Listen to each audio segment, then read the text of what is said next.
Hi everyone. Today we're diving into another haunting case. On September 22, 2023, the remains of Suzanne Morphew were found, 3 years after she vanished on May 10, 2020. During a search in Moffat, Saguache County, related to a separate investigation, the Colorado Bureau of Investigation uncovered Suzanne's remains, reigniting interest in this cold case. Initially, authorities focused on Suzanne's husband, as signs in her troubled personal life and his inconsistent recounting of events made him a prime suspect in what police believed to be a homicide. However, new evidence has cast doubt on the 2-year-long investigation. Over 70 detectives put in 1,000 hours on this case, issuing 135 search warrants and interviewing hundreds of people before charging Barry with first-degree murder. Despite eventually dropping the charges due to insufficient evidence and procedural issues, many remained convinced of his guilt. But now, with Suzanne's body found 50 miles outside the initial search area and DNA linking her death to a suspected serial killer, questions have resurfaced. Was Barry more resourceful than authorities believed, or did someone else from Suzanne's life play a role in her death?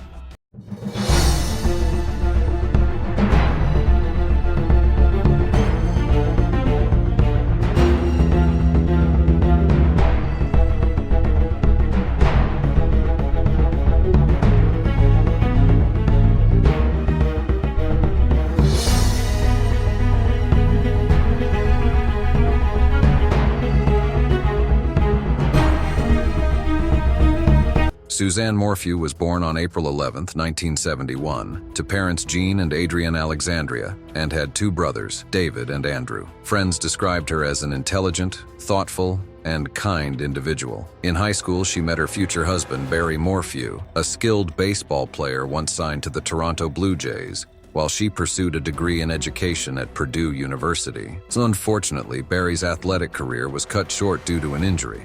So he transitioned to horticulture while Suzanne taught for 4 years before he started a landscaping business.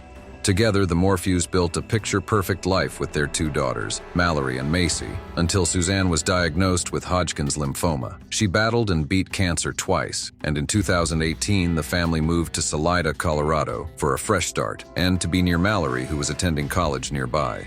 Their new life seemed idyllic from the outside, but behind the scenes they faced serious issues which would soon come to light. On Mother's Day 2020, Barry and the girls were away, leaving Suzanne alone at home. Barry claimed he had a landscaping job in Broomfield, 3 hours away, while the girls went camping. They planned to reunite for Mother's Day that evening, but Suzanne never responded to her daughter's messages. Growing worried, they asked a neighbor, Jean Ritter, to check on her. Jean arrived to find an empty house and called Barry, who instructed her to look for Suzanne's mountain bike. If it was missing, he said, she should call the police, which she did. During the initial search, deputies found Suzanne's bike down a steep ravine nearby. While it appeared she might have had an accident, there were no signs of a struggle, no skid marks, and no blood or damage to the bike. Investigators concluded it had likely been placed there intentionally. When told, Barry responded with a strange theory involving a mountain lion, just one of many unusual explanations he would offer throughout the investigation. This, along with his absence from search efforts led by Suzanne's brother, raised red flags. Barry's behavior and contradictory statements eventually made him the prime suspect, especially after telemetry data from his truck contradicted his alibi. He claimed he left home early for work, but records showed erratic movements around the property, and his car was even seen backing out of the driveway the night before. Surveillance footage from Broomfield showed him disposing of several trash bags in multiple locations, which he later attributed to car cleaning. His story shifted repeatedly under police questioning. Further investigation into their marriage revealed troubling details. Suzanne, deeply unhappy and considering divorce, kept a record of her concerns, noting Barry's temper and possessive behavior. She was even suspicious that he was tracking her phone. Suzanne had also been having an affair with an old high school friend, Jeff.